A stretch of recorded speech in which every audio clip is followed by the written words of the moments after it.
Hello friends, welcome to the exam maths learning platform. दोस्तों, एक बहुत ही इंपॉर्टेंट लेक्चर के साथ मैं आपके सामने फिर से उपस्थित हूं।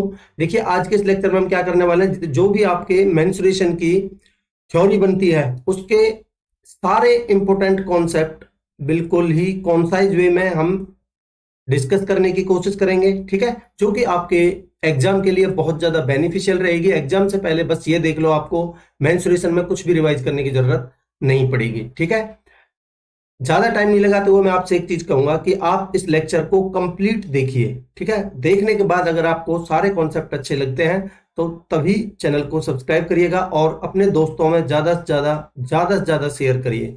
ठीक है, ताकि ज्यादा से ज्यादा लोगों का बेनिफिट हो सके। तो चलिए शुरुआत करते हैं। देखिए, मेंस्ट्रुएशन की अगर हम बात करें तो मेनली हम इनको दो पार्ट्स में डिवाइड कर सकते हैं, 2D और 3D। ठीक है, 2D में मेनली हम जो एरिया होता है उसको पढ़ते हैं और 3D में हम वॉल्यूम को पढ़ते हैं। इतना आई होप क्लियर होगा। तो देखिए, अगर हम 2D में सबसे पहले ट्रायंगल्स की बात करें तो ट्रायंगल्स को मेनली हम चार पार्ट्स में मैंने डिवाइड किया है। सबसे पहले स्केलेन ट्रायंगल, ठीक है। दूसरा आपकी देखिए स्केलेन ट्रायंगल जिसमें कोई भी भुजा बराबर नहीं हो, ठीक है, विषम बाहु त्रिभुज हिंदी में इसको बोलते हैं।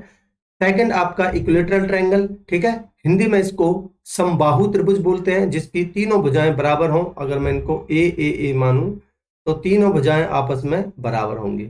ठीक, अगर मैं आइसोसेलेस ट्रायंगल यानी कि समद्विबाहु त्रिभुज इसकी बात करूं तो इनमें दो भुजाएं बराबर होती हैं और तीसरी भुजा बराबर नहीं होती। ठीक है, चौथी ट्रायंगल की अगर मैं बात करूं तो राइट एंगल ट्रायंगल यानी कि आपका समकोण त्रिभुज, ठीक है, जिसमें आपने पाइथागोरस थ्योरम मेनली इसमें यूज की जाती है।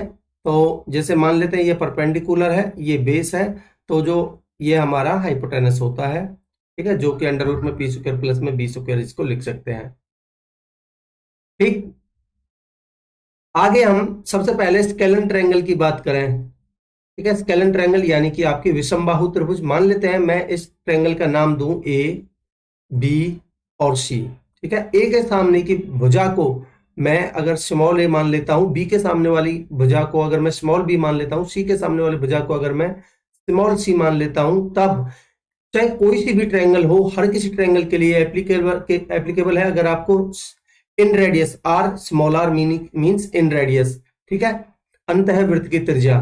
इन रेडियस अगर आपको निकालना है तो आपको पता होना चाहिए, इसका जो फॉर्मूला होता है वो होता है आपका डेल अपॉन में एस। डेल क्या है आपका? एरिया ऑफ द ट्रायंगल, ठीक है, और एस क्या है आपका? Semi perimeter, semi perimeter. ठीक, अगर आप देखिए यहां आपको एरिया की जरूरत पड़ेगी तो एरिया आप कैसे निकाल पाएंगे?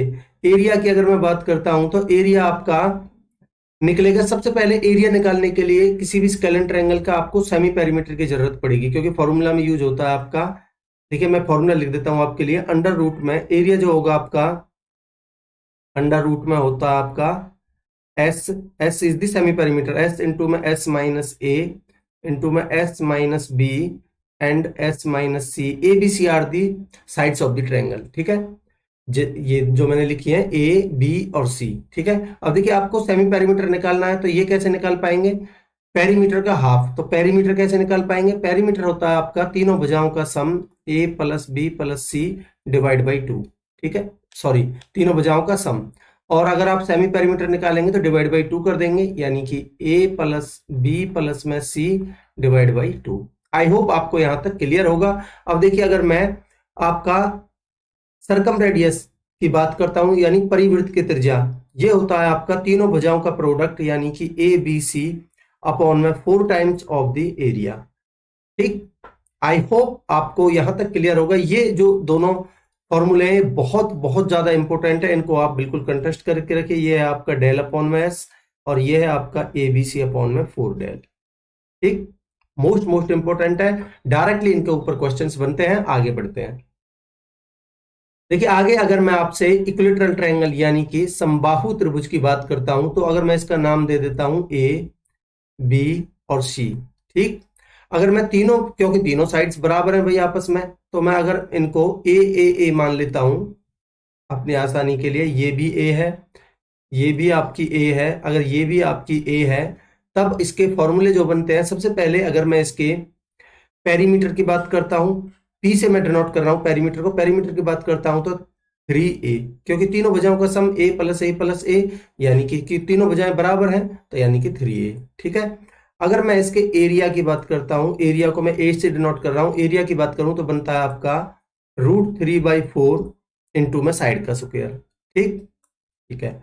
अगर मैं आपसे इसकी हाइट की बात करता हूं, ठीक है, अगर मैं इसकी हाइट की बात करूं आपसे, तो हाइट जो इसकी होती है वो होती है √3/2 इंटू में साइड, √3/2 इंटू में a।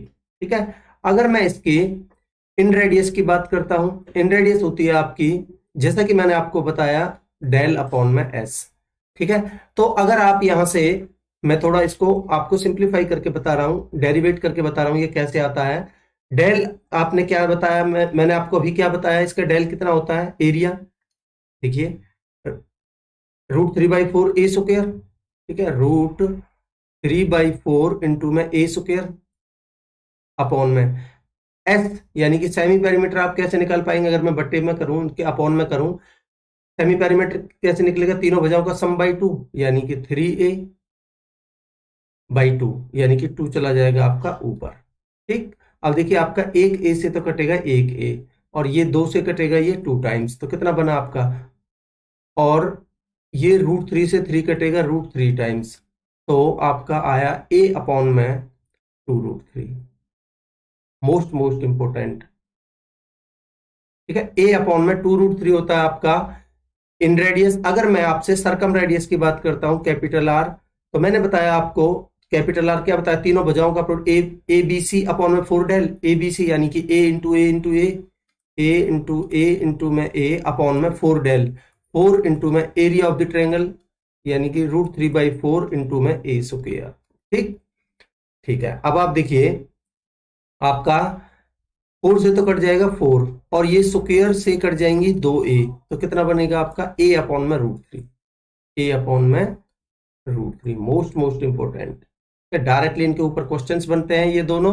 a अपॉन में 2√3 इन रेडियस, और सरकम रेडियस आपकी a अपॉन में √3। आई होप आपको यहां तक कोई दिक्कत नहीं होगी। अगले कॉन्सेप्ट पे चलते हैं। अगले, अगर मैं आइसोसेलेस ट्रायंगल की बात करूं, तो अगर मैं इनका नाम दे देता हूं a बी सी। ठीक है। अगर मैं इन दोनों भुजाओं को बराबर मान लेता हूं, जिनको मैं ए मान लेता हूं अपनी सहूलियत के लिए, ए और ए। ठीक है। तो इसका, भाई अगर आप एरिया निकालेंगे तो आपको हाइट की जरूरत पड़ेगी। अगर आप इसका यहां से एक परपेंडिकुलर डाल देते हो, ठीक है, अगर मैं हाइट निकालूं इसकी h, तो ये क्या बनेगी आपकी, अगर मैं इस वाली भुजा को थोड़ी देर के लिए x मान लेता हूं, क्या है, यहां से यहां तक अगर मैं x मान लेता हूं, तो आपको पता होना चाहिए कि समद्विबाहु त्रिभुज में, आइसोसेलेस ट्रायंगल में, अगर हम परपेंडिकुलर डालते हैं तो वो सामने वाली भुजा के मिड पॉइंट पे भी जाके मिलती है। ठीक है, इसका मतलब ये क्या हुई आपकी x/2। ठीक। अब यहां से आप हाइट निकाल सकते हो, बिल्कुल निकाल सकते हो। हाइट आप कैसे निकाल पाएंगे, हाइट आपकी बनेगी भाई ये 90 डिग्री, यानी कि हाइपोटेनस का स्क्वायर माइनस में बेस का स्क्वायर, तो यानी कि a स्क्वायर माइनस में x/2 का होल स्क्वायर और अंडर रूट, ये आपकी हाइट आ जाएगी। इसी तरीके से आप एरिया निकाल सकते हो। एरिया कैसे निकलेगा आपका, भाई हमें पता है 1/2 परपेंडिकुलर इंटू में बेस, बेस है आपका x, और परपेंडिकुलर हाइट आपने ये निकाल लिया, तो आप एरिया भी आसानी से निकाल सकते हो। अगला कॉन्सेप्ट की तरफ बढ़ते हैं।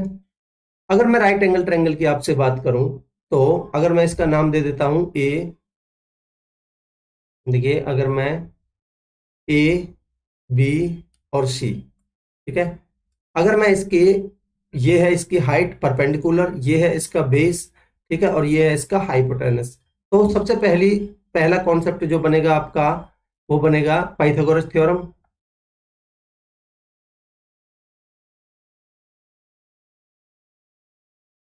पाइथागोरस थ्योरम क्या कहती है, परपेंडिकुलर परपेंडिकुलर का स्क्वायर प्लस में बेस का स्क्वायर बराबर हाइट का स्क्वायर, यानी कि पी स्क्वायर प्लस में बी स्क्वायर बराबर एच स्क्वायर। ठीक है। अगर आप इसकी हाइट निकालोगे यहां से परपेंडिकुलर डाल के, तो P इंटू बी अपॉन में H होता है। चलिए मैं बता ही देता हूं एक बार।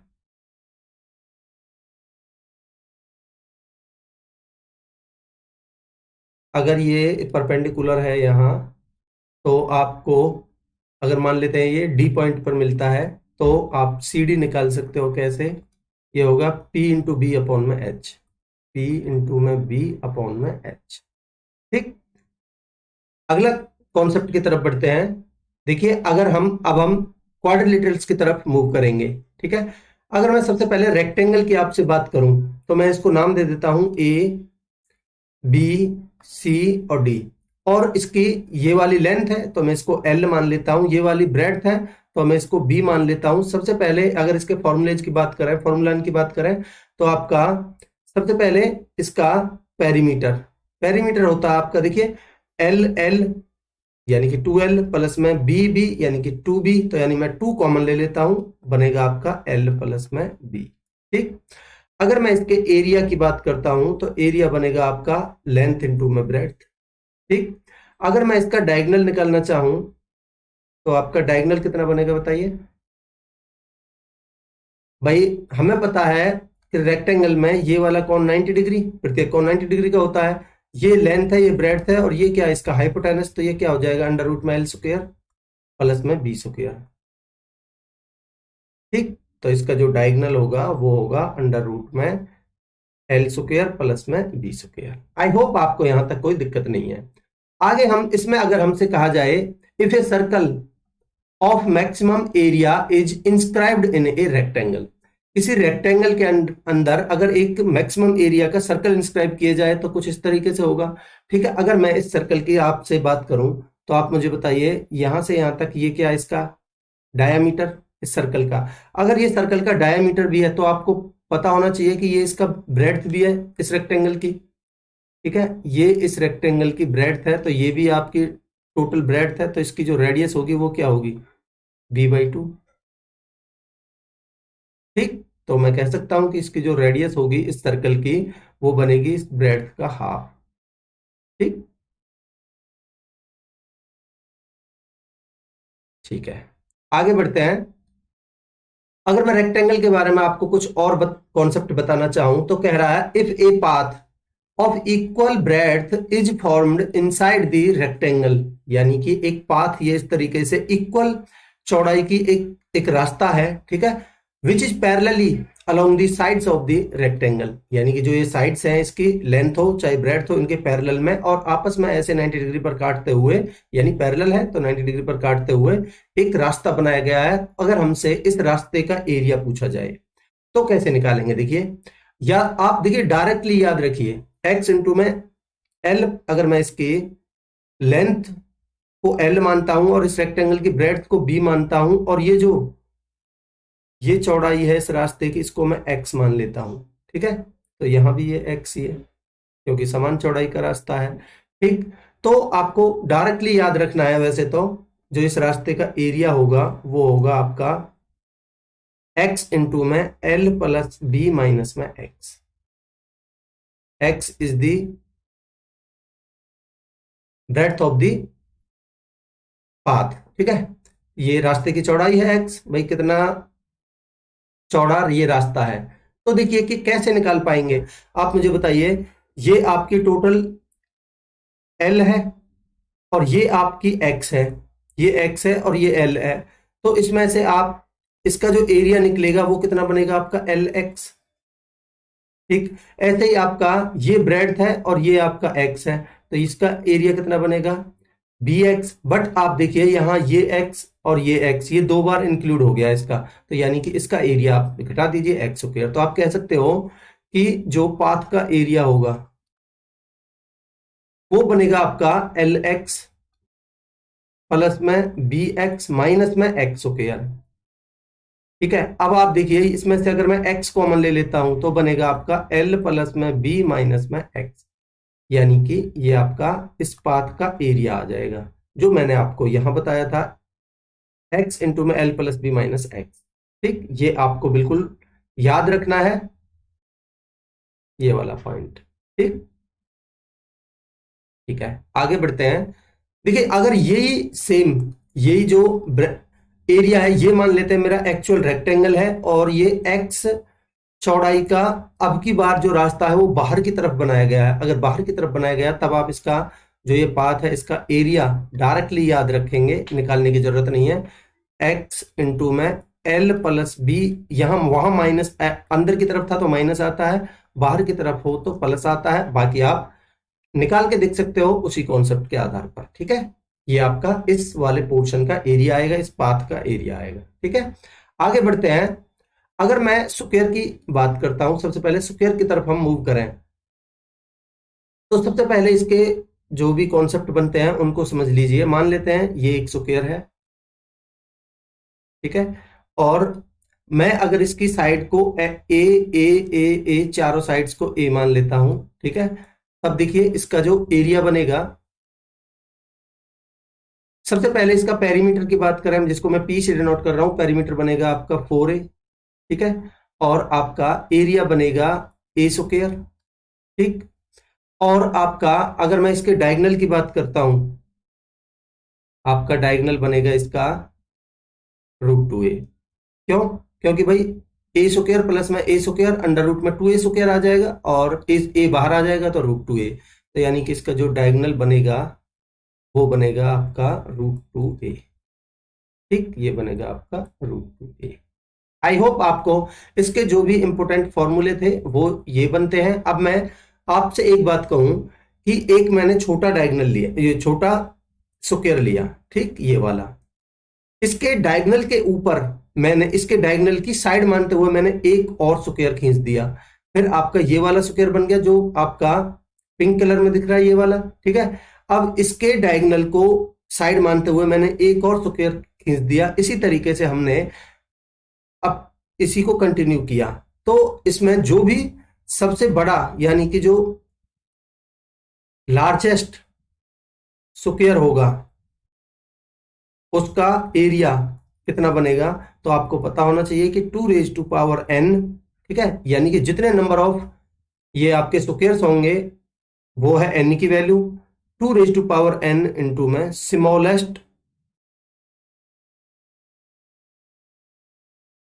स्मॉलेस्ट आपका स्क्वायर का एरिया, ठीक। तो इस तरीके से आप निकाल सकते हो, ये आपको ध्यान रखना है। आगे बढ़ते हैं।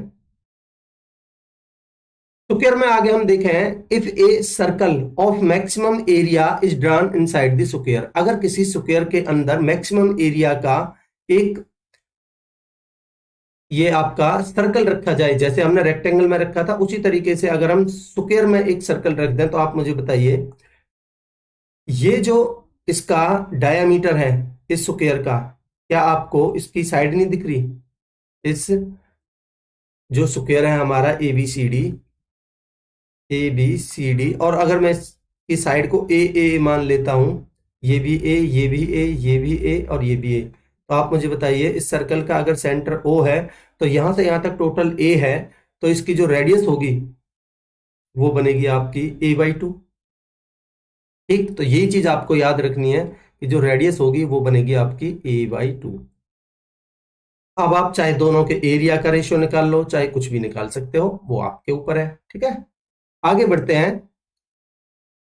अब देखिए सेम चीज अगर हम देखें, if a circle is drawn by passing along the vertices या फिर कॉर्नर्स ऑफ द स्क्वायर, देखिए ये स्क्वायर के कॉर्नर्स या इनको वर्टिसेज कहेंगे हम, ठीक है, इनसे होते हुए अगर एक सर्कल खींचा जाए, ठीक, या फिर इस चीज को दूसरी लैंग्वेज में ये कह सकते हैं, if A square of maximum area is formed inside the circle, यानी इस सर्कल के अंदर एक मैक्सिमम एरिया का एक स्क्वायर खींचा जाए, या फिर इसको दूसरी भाषा में ये भी कह सकते हैं, if a circle is formed by assuming the centre as the intersecting point of its diagonals, यानी कि जो ये स्क्वायर है इसके डायगोनल्स के इंटरसेक्टिंग पॉइंट को अगर सेंटर मानते हुए, तो ये वर्टिसेस से होकर ही गुजरेगा, एक सर्कल खींचा जाए तब इसमें देखेंगे हम, अगर मैं इस स्क्वायर की साइड को ए मानता हूं, ठीक, तो आप मुझे बताइए कि इसका जो डायमीटर होगा इस स्क्वायर का जो इस स्क्वायर का जो डायगोनल होगा वो क्या होगा आपका √2a, ठीक है। और अगर मैं इसकी रेडियस, भाई जो आपकी जो इस सर्कल है इसकी रेडियस अगर मैं आर मानता हूं तो यहां से यहां तक कितनी बन, ये भी आर होगी, तो यानी कि ये टोटल जो डायगोनल होगा वो √2r होगी। तो मैं कह सकता हूं अगर मेरे सर्कल के इसके स्क्वायर के हिसाब से जो डायगोनल होगा वो होगा आपका √2a। ठीक, और सर्कल के जो डायमीटर होगा वो होगा आपका R2r। तो मैं कह सकता हूं कि √2a बराबर 2r। ठीक है, इस √2 से ये कटेगा √2 टाइम्स, तो मैं कह सकता हूं कि जो मेरी a होगी वो होगी आपकी √2r। आई होप आपको ये कॉन्सेप्ट बिल्कुल क्लियर है, बिल्कुल इंपॉर्टेंट कॉन्सेप्ट है। ठीक है, याद रखेंगे a बराबर √2r। अब आप इनके एरिया का रेशियो निकालना चाहो, अगर मैं देखिए स्क्वायर और यहां सर्कल लेता हूं, इनके एरिया का रेशियो आपको निकालना है। ठीक है, तो आप मुझे बताइए आपका इस जो स्क्वायर है इसकी साइड कितनी आई है आपकी √2r, यानी a बराबर √2r। तो इसका एरिया कितना हो जाएगा √2r का स्क्वायर, √2r का होल स्क्वायर। और अगर ये सर्कल है इसका एरिया कितना होगा मुझे बताइए, pi r square, pi r square. तो आप यहां देखेंगे ये बनेगा आपका 2r स्क्वायर, ये बनेगा आपका 22/7 इंटू में आर स्क्वायर। ठीक, अब देखिए आप आर स्क्वायर से तो आपका आर स्क्वायर कट जाएगा, भाई इस आर स्क्वायर से आपका आर स्क्वायर कट जाएगा, 2 से कट जाएगा ये 11 बार। तो आपका एरिया का जो रेशियो आएगा वो आएगा आपका 7:11। Most most important, I hope आपको कोई दिक्कत नहीं होगी यहां तक। ठीक, ये चीज आप डायरेक्टली याद रखेंगे अपना टाइम बचाने के लिए। आगे बढ़ते हैं, अगर मैं स्क्वायर में जैसे मैंने रेक्टेंगल में आपसे बात करी कि ये मान लेते हैं मेरा ओरिजिनल सर वो स्क्वायर है ये वाला, इसके बाहर देखिए ये ये जो यानी कि ब्लैक वाला है मेरा ओरिजिनल स्क्वायर है, और इसके अंदर में जो ये ब्लू वाला है इसके इसके चौड़ाई यहां तक चौड़ाई का एक पाथ खींची जाती है जिसकी चौड़ाई x है। ठीक, अगर एक पाथ खींची जाती है यानी कि एक रास्ता बनाया जाता है, देखिए if a path of equal width is drawn inside the square along it's sides. ठीक, तब आपका देखिए ये बनता है जो एरिया, इस पाथ का जो आपका एरिया बनेगा वो बनेगा 4x इंटू में आपका a प्लस में x। ठीक, ये चीज आप याद रखेंगे। अगर यही आउटसाइड की तरफ हो तब आप याद रखेंगे इसका जो एरिया आता है वो आता है 4x इंटू में a माइनस एक्स। ठीक, आई होप आपको यहां तक कोई दिक्कत नहीं होगी। देखिए आप इसको निकाल के भी देख सकते हो कैसे, अगर मैं आपसे कहूं कि ये मेरी साइड a है, ठीक है, इस स्क्वायर की साइड a है, और आपने x चौड़ाई इधर x चौड़ाई इधर अगर आपने कम कर दी, तो मुझे बताइए ये वाला जो पोर्शन है ये कितना बचेगा आपका, a माइनस में 2x। ठीक है, a माइनस में 2x। तो आप टोटल के एरिया में से, टोटल का एरिया कितना बनेगा आपका, साइड a है यानी कि a स्क्वायर बनेगा, में से आप इसका एरिया घटा सकते हो a स्क्वायर a माइनस में 2x का होल स्क्वायर। ठीक, अब देखिए आप करेंगे ए स्क्वायर माइनस में, अगर आप इसको खोलेंगे तो ए स्क्वायर प्लस में 4x स्क्वायर, और ए स्क्वायर माइनस में 4x स्क्वायर, और माइनस में 4ax। ठीक, अब आप इसको खोल दीजिए, ब्रैकेट को खोलेंगे तो ए स्क्वायर माइनस वाला प्लस वाला माइनस का, माइनस वाला प्लस का, माइनस में ए स्क्वायर माइनस में 4x स्क्वायर, और आपका प्लस में 4ax। ठीक, अब देखिए इसको आप थोड़ा सिंप्लीफाई करेंगे तो आप मुझे बताइए आपका ए स्क्वायर से तो ए स्क्वायर कटेगा, अगर मैं इसमें से 4x कॉमन ले लेता हूं दोनों में से तो मेरा क्या बनेगा, ये यहाँ a बचेगा, यहाँ a बचेगा a माइनस में x। ठीक, देखिए ये उल्टा लिख गया, यहाँ आपका माइनस आता है,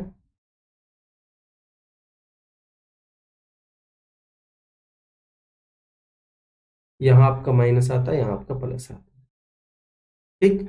तो ये 4x इंटू में a माइनस एक्स, ये इस पाथ का एरिया होता है। ये चीज आप याद रखेंगे। इसी तरीके से आप इसको निकाल सकते हो, तो ये आएगा 4x इंटू में a प्लस में x। आई होप आपको यहां तक कोई दिक्कत नहीं होगी। आगे बढ़ते हैं। अब हम सर्कल की तरफ मूव करते हैं थोड़ा। ठीक है, अगर मैं सर्कल की बात करूं तो ये यहां से यहां तक इसका सरकमफेरेंस के एक पॉइंट से किसी दूसरे पॉइंट पे मिलाया जाए सेंटर से होते हुए, तो वो उसका डायमीटर होता है। ठीक है, ये इसकी रेडियस होती है आर आर, और ये डायमीटर होता है आपका 2r। ठीक, अगर मैं इस सर्कल के पेरीमीटर की बात करूं या फिर सरकमफेरेंस की बात करूं, तो ये होता है आपका 2 पाई आर। ठीक है, एरिया की बात करूं तो ये होता है आपका पाई आर स्क्वायर। ठीक, सर्कल की कुछ चीजें आपको याद रखनी होती हैं, जैसे कि अगर मैं इसकी रेडियस और पेरीमीटर और एरिया की आपसे बात करता हूं। ठीक, अगर आप मुझे बताइए इसका, अगर रेडियस 7 है तो आपका एरिया पेरीमीटर आता है 44 और एरिया आता है आपका 154। अगर मैंने रेडियस को कर दिया डबल, ठीक है, यानी कि मैंने कर दी 14। अगर रेडियस को मैंने डबल किया है तो पेरीमीटर भी मेरा डबल हो जाएगा, ये बनेगा आपका 88। ठीक, आप निकाल के देख सकते हैं, इतना ही आएगा। और ये आपका आता है 4 टाइम्स। अगर एरिया को आपने, सॉरी, रेडियस को आपने 2 टाइम्स किया है, तो आपका जो एरिया होता है वो 2 स्क्वायर टाइम्स यानी कि 4 टाइम्स होता है, यानी कि 4 चौक 16, 15 चौक 60 और 1 61, यानी कि 616। इसी तरीके से आप आगे भी निकाल सकते हो। अगर आपने रेडियस को कर दिया 3 गुना, तो रेडियस होगी आपकी 21, तो ये भी हो जाएगा, आप पेरीमीटर भी हो जाएगा आपका 3 गुना, कितना हो जाएगा, 3 चौक 12, 3 चौक 12 और 1 13, 132। ये वाला कितना हो जाएगा आपका 3 का स्क्वायर गुना, यानी कि 9 टाइम्स। 9 चौक 36, हासिल का 3, 15 नमा 135, 135 और 3 138, 1386। इसी तरीके से आप आगे भी निकाल के इन चीजों को याद रखेंगे। ठीक, अगर मैं आपसे ये एक सेक्टर ले लिया मैंने, जो कि आपका, देखिए ये आपकी आर्क है, मान लेते हैं इस पॉइंट को मैं ए और बी मान लेता हूं, और ये थीटा डिग्री बनाती है।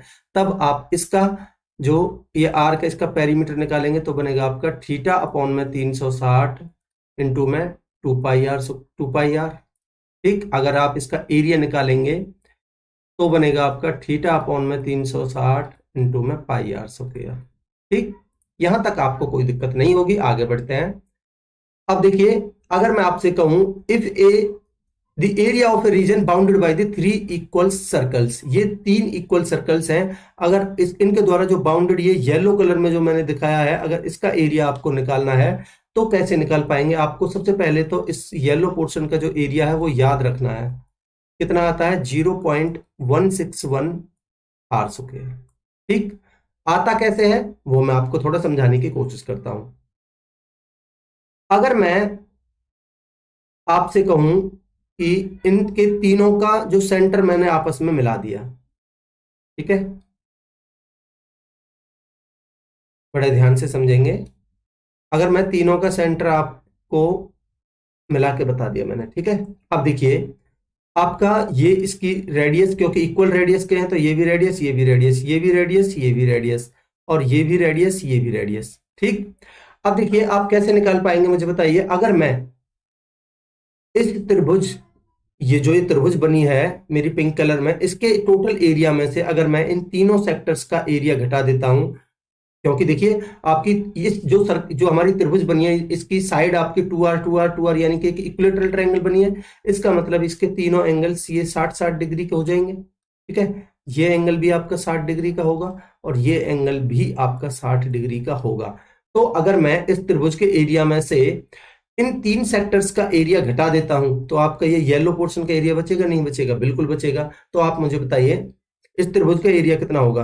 त्रिभुज का एरिया होगा आपका √3/4 इंटू में ए स्क्वायर, यानी कि साइड कितनी है आपकी 2r का स्क्वायर। ठीक है, 2r का स्क्वायर को मैं लिख देता हूं 4r स्क्वायर। ठीक है, माइनस में आपका देखिए ये 3 सेक्टर्स बन रहे हैं, एंगल कितने कितने के? 60-60 के। तो एंगल, टोटल एंगल कितना हो गया आपका? 6×18 यानी कि 180। मैं डायरेक्ट लिख रहा हूं अपॉन में 360 इंटू में पाई आर स्क्वायर। ठीक है, तो आप मुझे बताइए इसकी रेडियस कितनी है? भाई आर ही तो है। जो ये सर्कल्स बन रहे हैं, जो ये सेक्टर बन रहे हैं, इनकी रेडियस कितनी है? आर ही तो है। ठीक है, थीटा अपॉन में 360 इंटू में पाई आर स्क्वायर, ठीक है, पाई आर स्क्वायर, ठीक है। तो देखिए आप इसको थोड़ा सिंप्लीफाई करिए पहले। देखिए ये आ गया आपका एरिया, ठीक। तो आपका क्या करेंगे आप, देखिए 4 से 4 कटेगा ये बस, ठीक है, √3 आर स्क्वायर, और ये कटेगा आपका 2 टाइम्स पाई/2 आर स्क्वायर। तो आप क्या करेंगे, इसमें से आर स्क्वायर पहले कॉमन ले लीजिए, तो बचेगा आपका √3, माइनस में इधर बचेगा आपका पाई/2, और इनटू में आपका आर स्क्वायर मैंने कॉमन ले लिया।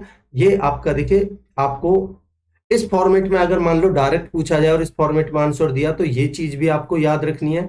आप इनकी वैल्यू रख के भी इनको याद कर सकते हो। देखिए अगर मैं √3 की वैल्यू 1.732 रखता हूं, ठीक है, और पाई/2 की वैल्यू, पाई का मान 3 आपका 14 अपॉन में 2, और इसको सॉल्व करेंगे आप तो आपका आएगा 0.161 आर स्क्वायर। ये चीज आपको याद रखनी, ठीक, ठीक है। इसी तरीके से आप अगर इसका ये जो ये येलो पोर्शन है इसका एरिया निकालना चाहो तो कैसे निकाल पाएंगे, मुझे बताइए भाई। अगर मैं इनका रेडियस आर आर मानता हूं, यहां ये भी आर, ये भी आर, ठीक है। देखिए मैंने मान लिया ये भी आर आपका, ये भी आर, तो ये भी आर आपका, ये भी आर, क्योंकि इक्वल रेडियस के the area of the reason bounded by the 4 equal circles, ठीक है। तो ये भी आर आपका, ये भी आर, ये भी आर, ये भी आर, कैसे निकाल पाएंगे मुझे बताइए। अगर मैं जो ये आपका स्क्वायर बना है, ये इसकी साइड कितनी है भाई, 2r, ठीक है। इसके एरिया में से अगर मैं ये 90 डिग्री एंगल के ये 4 सेक्टर्स का एरिया घटा देता हूँ, ये 4 सेक्टर्स एरिया मतलब कि एक कंप्लीट सर्कल बन गया 4 सेक्टर्स को मिलके, ठीक है। इक्वल रेडियस के अगर 4 सर्कल मिलके ये आपका एक कंप्लीट सर्कल बन गया, तो आप इसका एरिया आप वैसे याद रखेंगे, जो एरिया आता है इसका वो आता है 6/7 आर स्क्वायर, ठीक है। याद तो आपको ये रखना है, पर आता कैसे है वो मैं आपको इसके बारे में भी थोड़ा बता देता हूं। देखिए आप अगर इस स्क्वायर के एरिया में से, स्क्वायर का एरिया बनेगा आपका, साइड है 2r, 2r का होल स्क्वायर यानी कि 4r स्क्वायर, माइनस में इसका एरिया बनेगा आपका एक कंप्लीट सर्कल का यानी पाई आर स्क्वायर, पाई का मान 22/7 इंटू में आर स्क्वायर, ठीक। आर स्क्वायर आप कॉमन ले लीजिए, आर स्क्वायर कॉमन लेंगे तो 7 चौक 28, 28 में से 22 जाएगा तो बनेगा आपका 6/7 आर स्क्वायर, ठीक। तो ये चीज आपको याद रखनी है। आगे बढ़ते हैं। अगर मैं सेमी सर्कल की आपसे बात करूं, ठीक है, तो इसकी रेडियस मान ली मैंने आर आर, ठीक।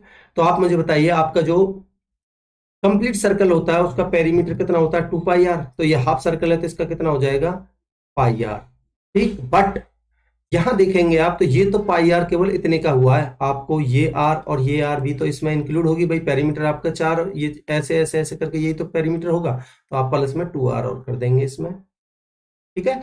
एरिया की अगर बात करेंगे तो आपका होता है पाई आर स्क्वायर, ठीक है। तो पाई आर स्क्वायर होता है, जो कंप्लीट सर्कल होता है इसका कितना हो जाएगा, πr²/2, ठीक है, हाफ πr², ठीक। आपका πr²/2, ठीक है। अब देखिए आप यहां देखेंगे, अगर आपने ये एक कंप्लीट सर्कल है, जो ये सेमी सर्कल है, इसकी रेडियस को अगर r माना है, ठीक है, और ये छोटा सर्कल है, इसकी रेडियस को अगर आपने स्मॉल r माना है, तो आप ये कैपिटल R और स्मॉल r के बीच में अगर आपसे रिलेशन पूछा जाए, तो ये जो स्मॉल r होती है ये कैपिटल R/3 ये होती है। ये चीज आपको याद रखनी है। पहली बात तो आती कैसे है मैं आपको थोड़ा बताने की कोशिश करता हूं। आप मुझे बताइए, जो ये आपका बड़ा वाला सेमी सर्कल है, अगर इसकी रेडियस कैपिटल आर है, तो यहां से ओ बी, यहां से यहां तक आपकी कैपिटल आर होगी, और इस स्मॉल सर्कल की रेडियस आपने ये आर मानी है तो ये भी आर होगी, तो यहां से यहां तक ए ओ ये वाली जो लेंथ होगी आपकी, ये कितनी होगी आपकी, कैपिटल आर माइनस में स्मॉल आर, ठीक है, बिल्कुल ठीक है भाई। यहां से यहां तक कैपिटल आर, और ये वाली आपने स्मॉल आर घटा दी तो ये आ गई आपकी आर माइनस में आर, ठीक है। यहां आप देखेंगे ये यहां से यहां तक आपकी भाई ये टोटल अगर कैपिटल आर है और ये इसका सेंटर है तो ये r/2 बनेगी, ठीक है। तो ये भी कितनी बनेगी आपकी r/2, और ये कितनी है आपकी स्मॉल रेडियस r, ठीक है। तो ये कितनी बनेगी r/2 प्लस में r। तो आप मुझे बताइए ये वाली लेंथ आपने r प्लस और ये r/2, तो आप मुझे बताइए अगर मैं r/2 प्लस में ये स्मॉल r, इसका होल स्क्वायर मेरा किसके बराबर हो जाएगा, ये r/2 का होल स्क्वायर प्लस में ये r/2 का होल स्क्वायर प्लस में ये कितना आपका r माइनस r का होल स्क्वायर। इसको आप सॉल्व करके आपका ये आ जाएगा। चलिए मैं आपको करके बता ही देता हूं।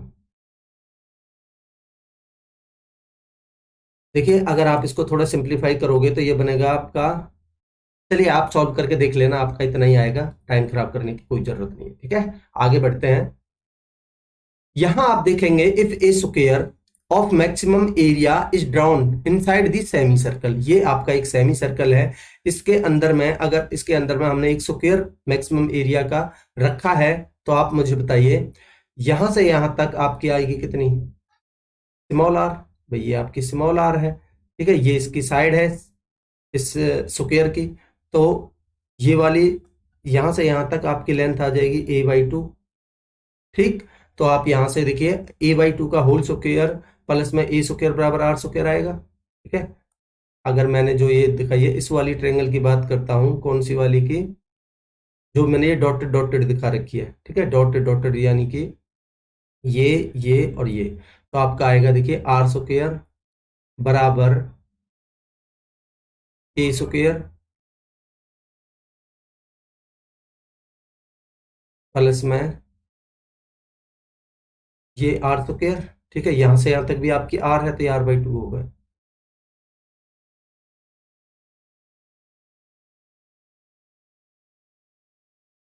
ये देखिए ये टोटल आपकी साइड a है, तो ये a/2 ही होगा, तो यानी कि a स्क्वायर बाई 4, तो कितना बनेगा आपका, देखिए r स्क्वायर बराबर 4 a स्क्वायर यानी कि 5a स्क्वायर बाई 4, तो कितना बन जाएगा r की वैल्यू आपका √5/2 इंटू में a। ठीक, r बराबर √5/2 a, ये चीज आपको याद रखना है, ये रिजल्ट आपको बिल्कुल याद रखना है। आगे बढ़ते हैं, देखिए आगे एक नोट पढ़िए, मोस्ट इंपोर्टेंट है। If the perimeter of if the perimeter of an equilateral triangle, एक square and a circle are equal, then the relation between their areas. देखिए पेरीमीटर हमें बराबर गिवन है, पेरीमीटर बराबर गिवन है किस किस के, इक्विलेटरल ट्रायंगल, स्क्वायर और सर्कल के।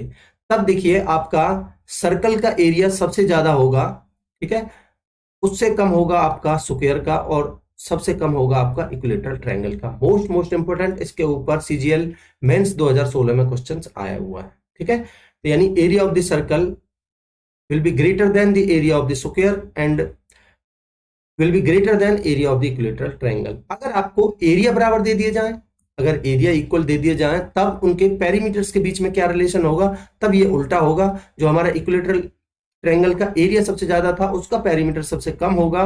बीच में आपका स्क्वायर यहां भी है, ये यहां भी रहेगा, और सेम जो सबसे ज्यादा एरिया आपका सर्कल का था, पेरीमीटर सबसे कम हो जाएगा सर्कल का। ठीक है, ये आई है, टाइपिंग मिस्टेक है। ठीक है, आगे बढ़ते हैं। अब हम 3D की तरफ आगे मूव करेंगे। ठीक, अगर सबसे पहले मैं क्यूबॉइड की आपसे बात करूं, ठीक है, अगर मैं क्यूबॉइड की लेंथ को L मानता हूं, और इसकी चौड़ाई को अगर मैं B मानता हूं, और इसकी ऊंचाई को अगर मैं H मानता हूं, ठीक है, तब मुझे बताइए इसका जो एरिया होगा वो होगा आपका 2 इंटू में LB प्लस में BH प्लस में HL। ठीक, पहली चीज। अगर मैं इसके वॉल्यूम की बात करूं, वॉल्यूम होता है इसका लेंथ इंटू में ब्रेड्थ इंटू में हाइट, यानी कि LBH। अगर मैं इसके डायगोनल की बात करूं, डायगोनल होता है इसका अंडर रूट में L स्क्वायर प्लस में B स्क्वायर प्लस में H स्क्वायर। ठीक, ठीक है।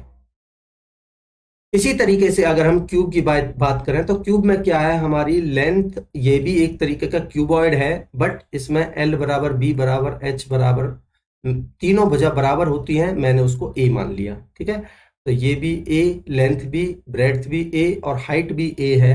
तो आप मुझे बताइए इसका जो एरिया बनेगा वो क्या बनेगा भाई? ए इंटू में ए, लेंथ इंटू में ब्रेड्थ, 2 इंटू में ए इंटू में ए, 2 इंटू में ए इंटू में ए यानी कि ए स्क्वायर, और बी एच यानी ए इंटू में ए स्क्वायर प्लस में आपका एच एल यानी कि ए स्क्वायर। ठीक, तो ये 3 ए स्क्वायर इंटू में 2 यानी कि होता है आपका 6 ए स्क्वायर एरिया। ठीक, अगर मैं इसके वॉल्यूम की बात करूं तो यानी length into breadth into height यानी ए इंटू में ए इंटू में ए, जो वॉल्यूम होगा आपका ए इंटू में ए इंटू में ए यानी l into b into h यानी कि होगा आपका ए क्यूब। ठीक, ठीक है। आगे मैं इसके डायगोनल की अगर बात करूं तो मुझे बताइए एल स्क्वायर यानी कि ए स्क्वायर प्लस में ए स्क्वायर प्लस में ए स्क्वायर, ठीक है, कितना आ जाएगा आपका 3 ए स्क्वायर यानी क्या आएगा आपका √3 ए बाहर आ जाएगा √3 ए। तो ये 3 फॉर्मूले मोस्ट इंपोर्टेंट, आपका एरिया, आपका वॉल्यूम और आपका डायगोनल, इनके ऊपर डायरेक्ट क्वेश्चंस आपसे पूछे जाते हैं। आगे बढ़ते हैं। आगे कह रहा है if A sphere of maximum volume is placed inside the cube, अगर हमने इस एक क्यूब के अंदर एक मैक्सिमम एरिया का एक स्फीयर रख दिया, ठीक है, तब मुझे बताइए इस जो आपका स्फीयर है उसका अगर मैं आपसे यहां से यहां तक इसका डायमीटर आपसे पूछूं, ठीक है, तो क्या होगा आपका? अगर ये आपकी रेडियस है तो यानी कि अगर मैं इस क्यूब, जो क्यूब है इसकी साइड को ए मान लेता हूं, तो यहां से यहां तक क्या है आपकी ए ही तो है, तो ये यानी ए क्या हो जाएगी आपकी 2r के बराबर। ठीक, तो मैं कह सकता हूं कि 2r बराबर होगा आपका ए के, तो इसकी जो रेडियस आएगी वो आएगी आपकी a/2। अब आप देखिए अगर आपको ये रिलेशन पता है तो आप इनके एरिया का रेशियो निकाल सकते हो, आप इनके वॉल्यूम का रेशियो निकाल सकते हो, कुछ भी निकाल सकते हो। ठीक है, आगे बढ़ते हैं। अब देखिए कह रहा है इफ ए सिलेंडर या फिर एक cone is placed inside the cube, ठीक है, हमने क्या किया इस क्यूब के अंदर एक या तो सिलेंडर रख दिया या फिर एक ये आपका कॉन रख दिया। तो देखिए अगर मैं इस क्यूब की साइड को ए मान लिया मैंने, ठीक, तो आपकी ये जो रेडियस होगी वो क्या होगी मुझे बताइए? a/2 ही तो होगी, ठीक है, और इसकी जो हाइट होगी वो क्या होगी? हाइट होगी वो ए के बराबर होगी। ठीक, अगर मैंने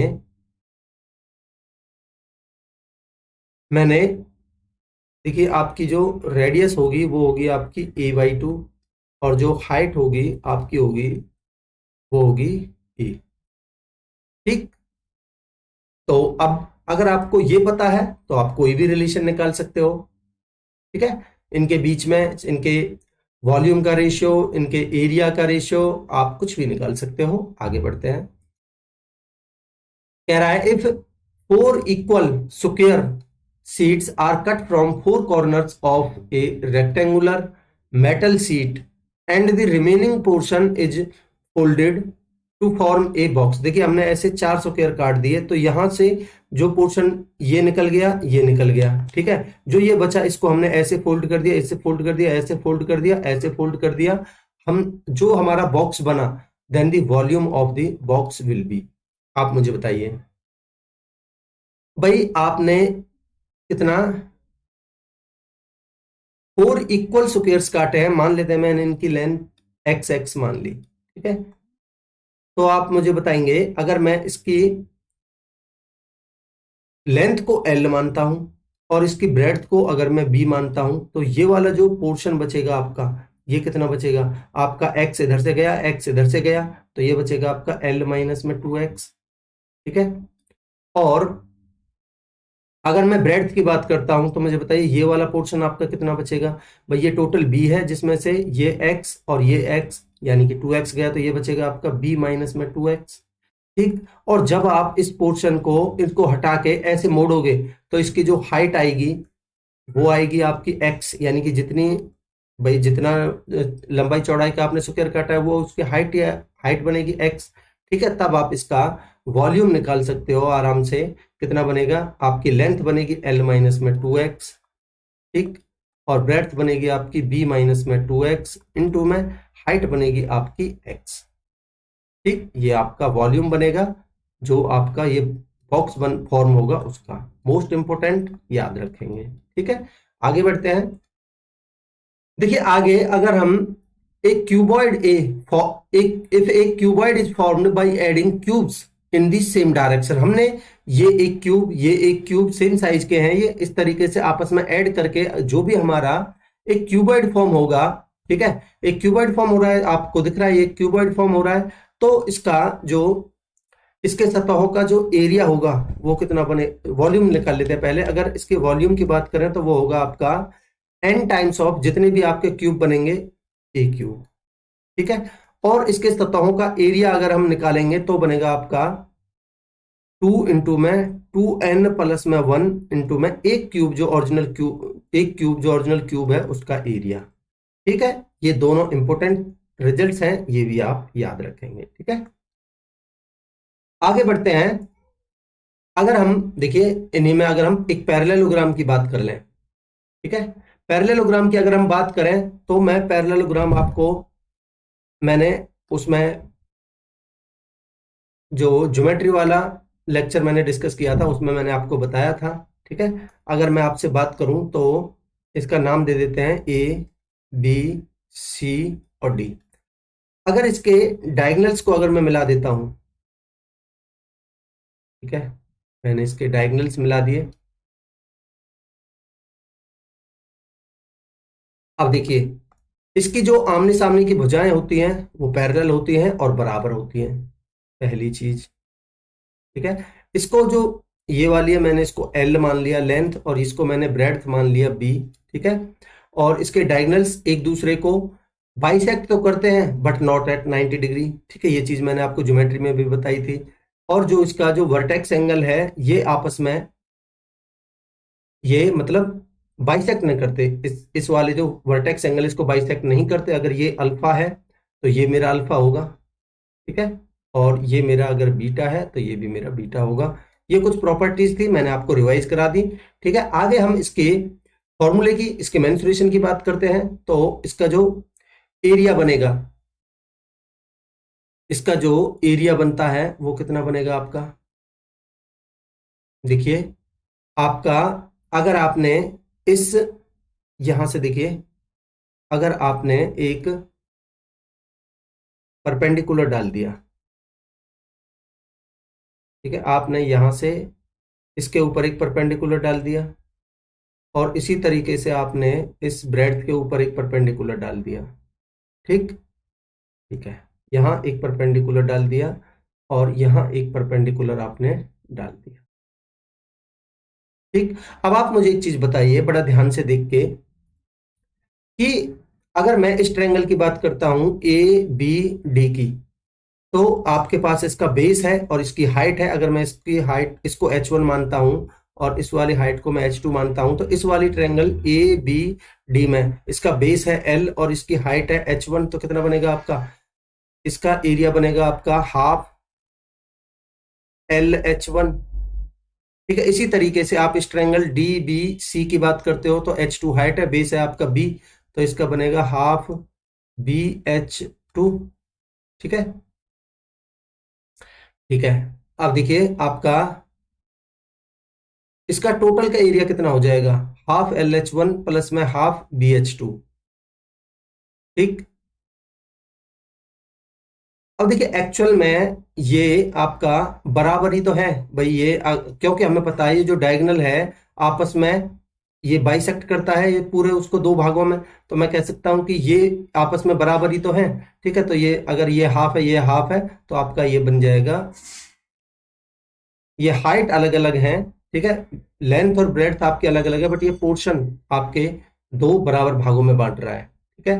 तो इसका जो एरिया बनता है आपका बनता है एरिया LH1, ठीक है भाई, आधा ये यानी कि टोटल हो जाएगा आपका LH1, या फिर या तो आप इसको 2LH1 कह सकते हो भाई, इसका डबल। अगर आप इसको 2 से मल्टीप्लाई कर देते हो आप इसको 2 से मल्टीप्लाई कर देते हो तो टोटल का एरिया बन जाएगा, आप इसको 2 से मल्टीप्लाई कर देते हो तो टोटल का एरिया बन जाएगा, क्योंकि 2 बराबर भागों में बांटता है। तो यानी कि मैं कह सकता हूं कि LH1 बराबर BH2। ठीक, आप यहां से L अपॉन में B बराबर H2 अपॉन में H1। ठीक है, ये एक फॉर्मूला, ये आप याद रखेंगे एरिया का, और ये एक रिलेशन याद रखेंगे। आगे मैं अगर इसके एक डायगनल्स के बीच में भी एक रिलेशन होता है, अगर मैंने इसके डायगनल्स को D1 और D2 मान लेता हूं, ठीक है, तो आपका होगा L स्क्वायर। ठीक है, आपका होगा L स्क्वायर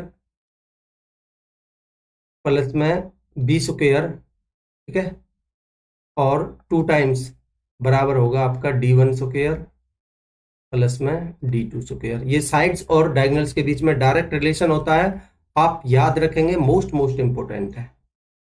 ठीक है, आगे बढ़ते हैं।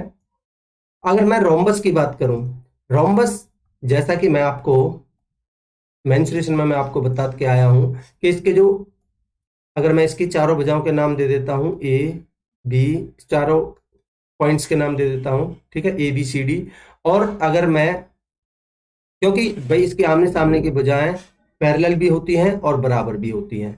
ठीक है, तो आपको पता होना चाहिए, अगर मैं इसके भुजाओं को ए ए ए ऐसे मान लेता हूं, और इसके डायगनल्स को अगर मैं मिला देता हूं, ठीक, अगर मैं इसके डायगनल्स को मिला देता हूं,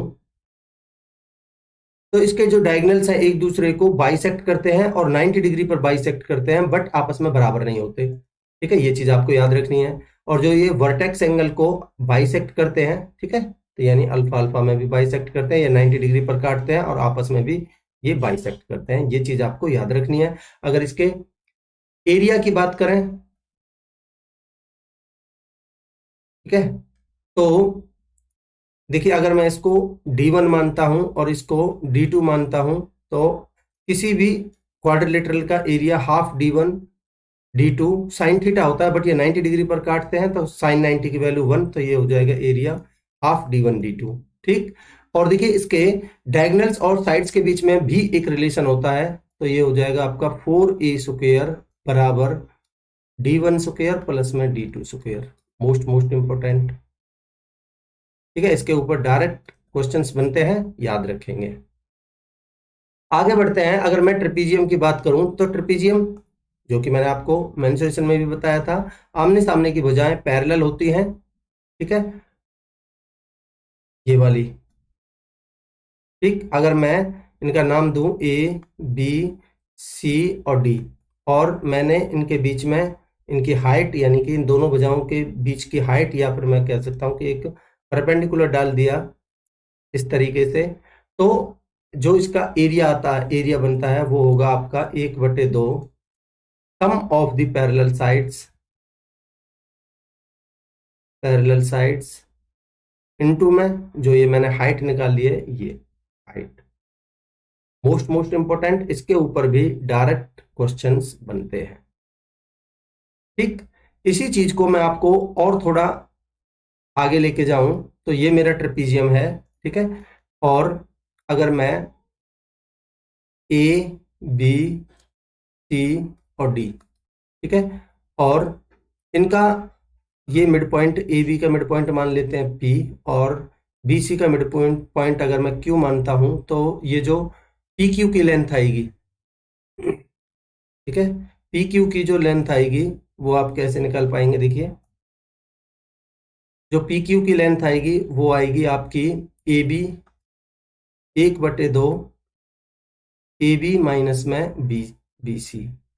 ठीक है, यानी इन दोनों का डिफरेंस का आधा ये वाली लेंथ होती है पी क्यू। ठीक, अगर मैं आपसे और थोड़ा इसको डिस्कस करना चाहूं, तो मुझे बताइए, अगर मैं इसके डायगनल्स को मिला देता हूं, ठीक है, डायगनल्स को मिला देता हूं, ठीक, और इस डायगनल्स के अगर मैं मिड पॉइंट्स को मान लेता हूं M और N, ठीक है, और आपसे अगर M और N की लेंथ पूछी जाए, तब कैसे निकाल पाएंगे? ये होती है आपकी, यहां आपका प्लस आता है, ये ध्यान रखेंगे, यहाँ प्लस आता है, और जो ये mn की लेंथ आएगी ये आता है आपका हाफ इनका डिफरेंस, यानी ए बी माइनस में बी सी। ठीक है, तो ये दोनों रिजल्ट्स आप याद रखेंगे। आगे बढ़ते हैं। अब हम जो हमारे मेन 3D के फिगर्स हैं उनकी तरफ बढ़ेंगे। सबसे पहले अगर मैं सिलेंडर की आपसे बात करूं, सिलेंडर के बारे में आप थोड़ा समझेंगे कि अगर मैंने, देखिए, अगर मैं इस सिलेंडर को यहां से बीच में से ऐसे काट देता हूं, आप मुझे बताइए, यहां दोनों ये सर्कल दिख रहे हैं आपको, तो ये क्या है, इसका सर्कल का सरकमफेरेंस कितना होता है आपका 2 पाई आर। ठीक है, और ये क्या है, इसकी हाइट। ठीक, अगर मैंने इसको यहां से ऐसे काट दिया, तो यहां से काटने के बाद जो आपका एक कुछ इस तरीके से रेक्टेंगल फॉर्म होगा। ठीक है भाई, मैंने इसको काट दिया है ऐसे यहां से, तो ऐसे खुल जाएगा ये। तो आपकी जो ये लेंथ आएगी इसकी, ये वाली लेंथ, ये कितनी बनेगी मुझे बताइए भाई, ये 2 पाई आर ही तो है। ये खुल के पूरा ऐसे 2 पाई आर बन जाएगा, तो ये बनेगी आपकी 2 पाई आर। ठीक है, और जो इसकी ब्रेड्थ बनेगी, ऐसे खुल के ये ऐसे खुल जाएगा ये, तो ये वाली जो हाइट बनेगी ये आपकी, ये जो हाइट है यही तो इसकी ब्रेड्थ बनेगी, तो ये बनेगी हाइट, ये इसकी ब्रेड्थ हाइट। तो इसका मुझे बताइए रेक्टेंगल का एरिया कितना होता है, एरिया होता है आपका लेंथ इंटू में ब्रेड्थ, तो मैं कह सकता हूं कि 2 पाई आर एच इसका एरिया होता है, तो यानी वक्र पृष्ठ का क्षेत्रफल। तो यानी कि मैं कह सकता हूं कि इसका जो कर्व सरफेस एरिया होगा, आई होप आप इस चीज को समझ पाए होंगे, कर्व सरफेस एरिया होगा वो बनेगा आपका 2 पाई आर एच। ठीक है, 2 पाई आर एच। अगर आप इसमें, अगर आप इस कर्व्ड सरफेस एरिया में, ठीक है, अगर आप इस कर्व्ड सरफेस एरिया में इन दोनों जो हमारे ये टॉप और बेस है इनका एरिया ऐड कर देते हो, ठीक है, तो आपका टोटल सरफेस एरिया बन जाता है। Total surface area 2 pi r into r plus h कैसे आता है, कि आप 2 पाई आर एच, यानी कि ये आपका curve surface area, curve surface area यानी दोनों ये टॉप और बेस को छोड़ के ये जो ये वाला पोर्शन है इसका एरिया होता है कर्व सरफेस एरिया। आप इन दोनों का इसमें ऐड कर देते हो, तो आपका टोटल सरफेस एरिया हो जाएगा 2 पाई आर स्क्वायर। ठीक है, कितना बनेगा ये देखिए, आप इन दोनों में से 2 पाई आर कॉमन ले लीजिए, 2 पाई आर कॉमन ले लीजिए, अंदर क्या बचेगा, यहां से एक आर बचेगा, सॉरी एच बचेगा, यहां से एक आर बचेगा, तो आर प्लस में एच। ठीक है, ये आप याद रखेंगे। अगर मैं इसके वॉल्यूम की बात करता हूं, वॉल्यूम क्या होता है किसी भी 3D फिगर का, area of the base into my height. Base का एरिया कितना है आपका पाई आर स्क्वायर, और हाइट कितनी है आपकी एच, तो ये आपका पाई आर स्क्वायर इंटू में एच, इस तरीके से आता है। तीनों चीज आप याद रखेंगे। ठीक है, वहीं अगर मैं कौन की आपसे बात करता हूं, तो कौन की रेडियस अगर ये आर है और इसकी हाइट हमारी एच है, तब इसका, और ये आपका एल है, ये क्या है आपकी स्लांट हाइट, ये कैसे आएगी आपकी √में r² प्लस में h²। ठीक, ठीक है। अगर मैं इसके आपका कर्व्ड सरफेस एरिया की बात करता हूं, तो कितना आता है πr/l। टोटल सरफेस एरिया की बात करता हूं तो कितना आता है πr इंटू में r प्लस में l। ठीक है, और इसके वॉल्यूम की बात करता हूं, तो क्योंकि भाई ये इसका ये 1/3 पार्ट ही था 1/3 πr² इंटू में h। ये कुछ इंपोर्टेंट फॉर्मूलेज थे, इनके ऊपर डायरेक्टली क्वेश्चंस बनते हैं। ठीक है, याद रखेंगे। आगे बढ़ते हैं। राइट एंगल ट्रायंगल को रोटेट करके हम, तो ये देखिए किस तरीके से ये रोटेट कर सकते हैं हम, 3 प्रकार से इसको रोटेट कर सकते हैं एक राइट एंगल ट्रायंगल को। कैसे, देखिए, मान लेते हैं मैंने एक राइट एंगल ट्रायंगल बनाई आपके सामने। ठीक है, ये, अब मैंने क्या किया, इसको इसके इस हाइट के अकॉर्डिंग मैंने रोटेट कर दिया। ठीक है, अगर मैं इसको हाइट के अकॉर्डिंग रोटेट कर दूंगा ऐसे ऐसे, तो आपका कुछ इस तरीके से बनेगा ये।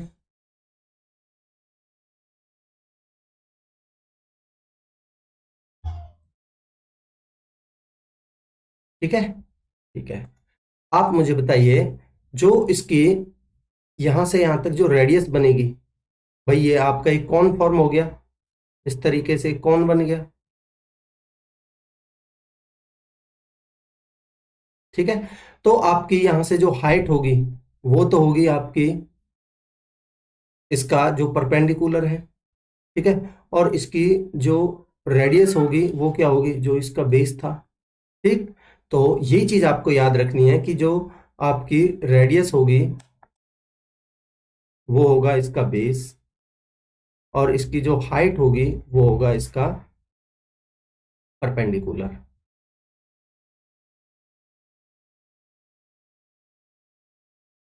ठीक, ठीक है।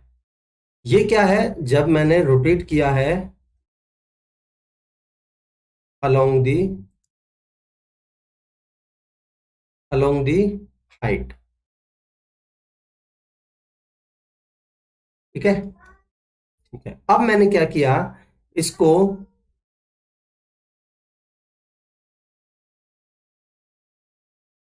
मैंने इसको इसके बेस के अकॉर्डिंग रोटेट कर दिया। बेस के अकॉर्डिंग कैसे, मान लेते हैं ये इसका बेस है, ये इसका बेस है, ठीक है, और ये इसकी क्या है, हाइट। तो मैंने इस तरीके से इसको रोटेट किया है।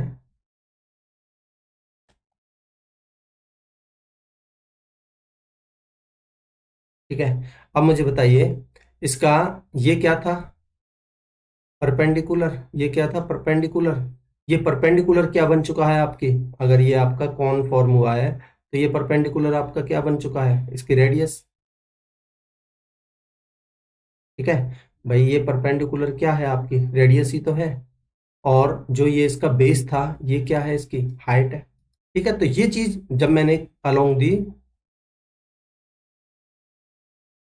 अलोंग दी बेस मैंने रोटेट किया है, तो आपको याद रखना है आपका जो रेडियस बनती है वो बनता है आपका परपेंडिकुलर।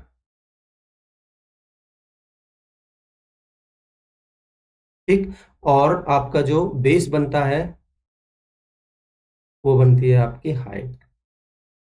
ठीक, अगर आप अलोंग दी, ये वैसे तीसरा वाला इतना इंपॉर्टेंट नहीं है बट फिर भी याद रखिए, अलोंग दी हाइपोटेनस अगर आप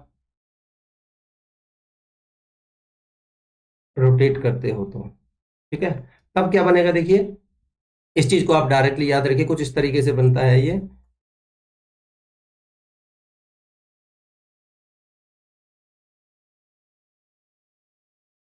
ठीक है, इस केस में आप याद रखेंगे जो आपका वॉल्यूम होता है वो होता है 1/3 पाई r² इंटू में आपका ये जो हाइपोटेनस होगा इसका,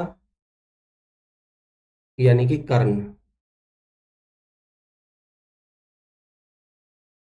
हाइपोटेनस। ठीक है, और अगर आप देखिए एक चीज और याद रखेंगे, यहां से आपका जो रेडियस निकल के आएगी आर बराबर, इस कॉन की जो कॉन फॉर्म हुआ है उसकी रेडियस बराबर आएगी आपकी पी इंटू में बी अपॉन में एच। ये क्या है आपका परपेंडिकुलर इंटू बेस अपॉन में हाइट, तो ये चीज भी आप याद रखेंगे। ठीक है, आगे बढ़ते हैं। ये तीन केस बनते हैं आपके, इन चीजों को आप, इन तीनों केसों को आप याद रखेंगे। पहले दो ज्यादा इंपॉर्टेंट है, ठीक है, और ये तीसरा केस। ठीक, आगे बढ़ते हैं। If we have to find the rise और fall in the level of the water, ये क्या है कि मान लेते हैं कोई भी आकृति है, उसमें पानी भरा हुआ है और उसमें हमने कोई एक किसी आकृति की कोई वस्तु डाल दी, तो उसकी जो हाइट में कितना राइज या फॉल होगा, अगर पहले से कोई वस्तु पड़ी और हमने उसको निकाल लिया तो फॉल होगा ऑब्वियसली, तो राइज और फॉल मैंने इसलिए लिखा है। ठीक है, तो आप राइज और फॉल कैसे निकालेंगे, जो भी हमने वस्तु डाली है उसका, उस वस्तु का वॉल्यूम। ठीक है, वॉल्यूम ऑफ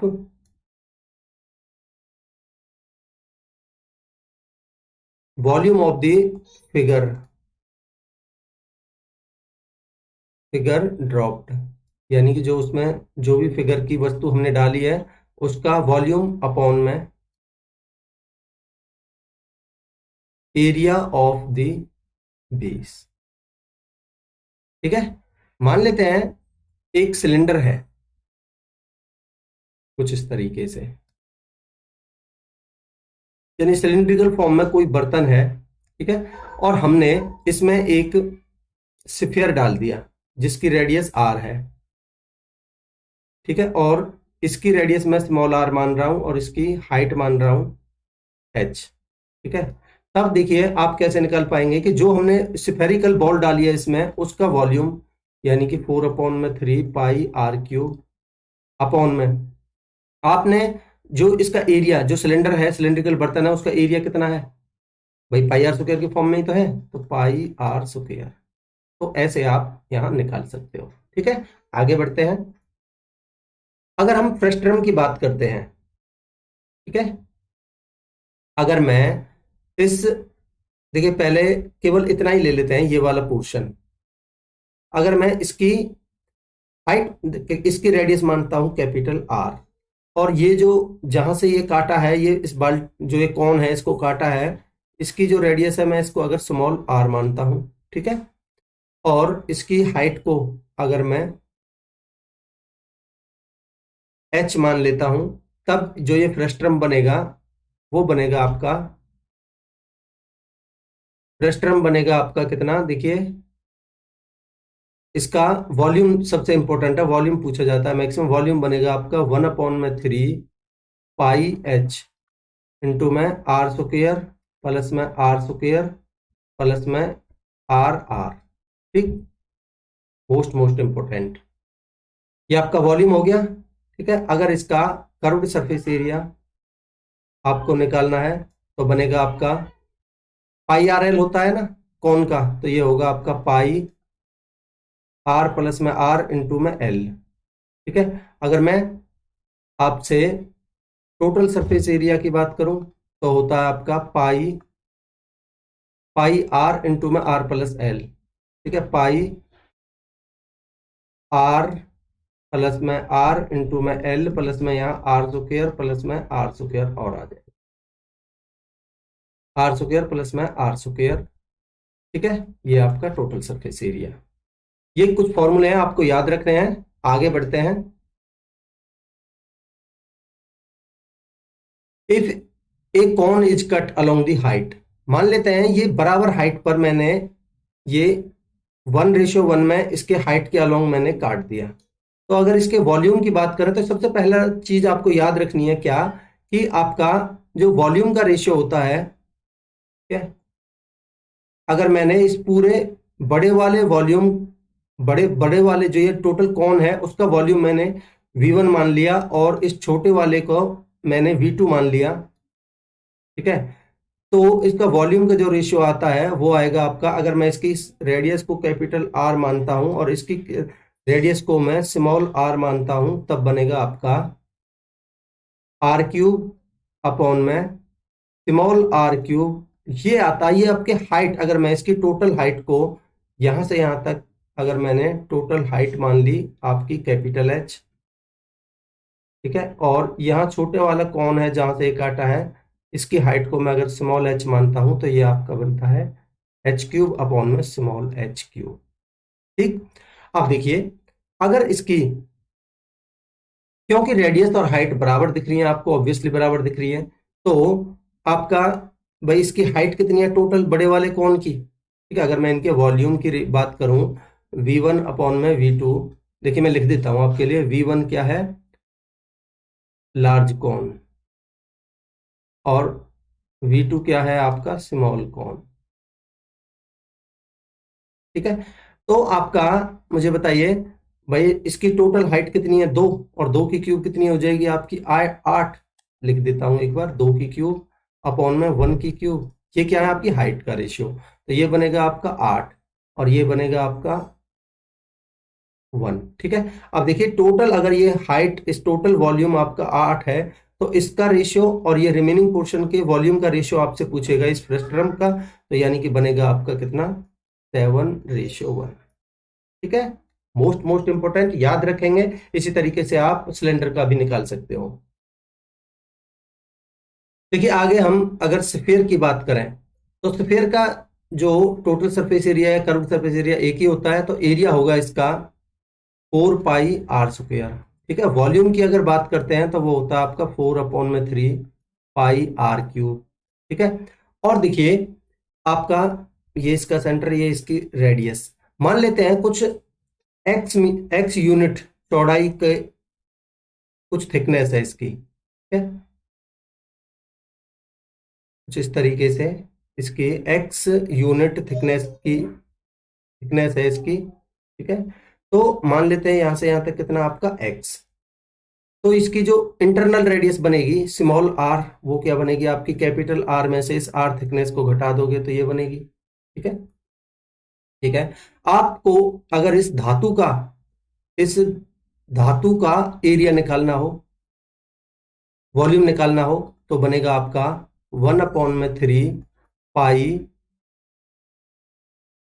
आपकी बनेगी r³ माइनस में स्मॉल r³, ठीक है। ये मोस्ट इंपोर्टेंट है, इसके ऊपर भी डायरेक्टली क्वेश्चन बनता है। और आपका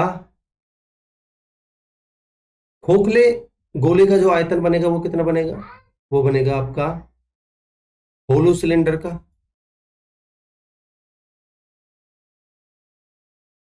वो बनेगा आपका 1/3 पाई आपका r माइनस में x³, ठीक है भाई। आपकी टोटल r जिसमें से आपने x की घटा दी, तो ये होलो सिलेंडर नहीं, ये स्फीयर, ठीक है, होलो स्फीयर, तो ये होलो स्फीयर का बच जाएगा, ठीक है। ये भी आपको याद रखना है। आगे बढ़ते हैं। अब देखिए आपका हेमिस्फीयर की बात कर लेते हैं। हेमिस्फीयर के अगर मैं एरिया की कर्व्ड सरफेस एरिया, भाई इसमें तो कटने के बाद ये जो टोटल स्फीयर है उसको काट दिया तो ये वाला पोर्शन बच गया ना, तो आपका कर्व्ड सरफेस एरिया यानी कि ये वाला पोर्शन छोड़ के आपका ये, ठीक है, तो आपका वहां कितना था 4πr², इसमें से ये πr² एक घटा देंगे तो बनेगा आपका कितना, देखिए ये है आपका टोटल होता है आपका कितना 4πr², उसमें से आधा हो गया आपका, ठीक है, 2πr²। तो ये कर्व सरफेस एरिया यानी ये जो टॉप वाला पोर्शन है इसको हटा के जो बचेगा आपका कितना बचेगा 2πr², कर्व सरफेस एरिया, ठीक है। और अगर मैं टोटल सरफेस एरिया की बात करूं तो आपका ये 2πr² प्लस में इस बेस का भी एरिया πr² जोड़ दीजिए तो बनेगा आपका 3πr², ठीक है। वॉल्यूम की बात करूं तो टोटल स्फीयर का होता है आपका 4/3 πr³, तो उसका हाफ हो जाएगा 2/3 πr³, ठीक। आई होप आपको ये चीजें बिल्कुल क्लियर है, ये चीज आपको याद रखनी है, ठीक है। आगे बढ़ते हैं। If a hemisphere, a cone and a cylinder are taken of the same height, ठीक है, कुछ इस तरीके से हमने एक हेमिस्फीयर लिया, ये आपका हेमिस्फीयर, एक कॉन लिया आपका ये कॉन, और एक सिलेंडर, ये आपके सेम हाइट और सेम बेस के हमने लिए हैं, ठीक है, सेम बेस के हमने लिए हैं। ये आपका मान लेते हैं इसको सेम बेस, तो इनकी रेडियस तीनों की सेम है, ठीक है, और ये आपकी हाइट है, तो इसकी जो कॉन की हाइट है और जो आपके सिलेंडर की हाइट है वो आपके इस स्फीयर का क्या है, इस स्फीयर की रेडियस भी है, ठीक है, ठीक है, जो हेमिस्फीयर है उसकी स्फीयर रेडियस भी है, ठीक।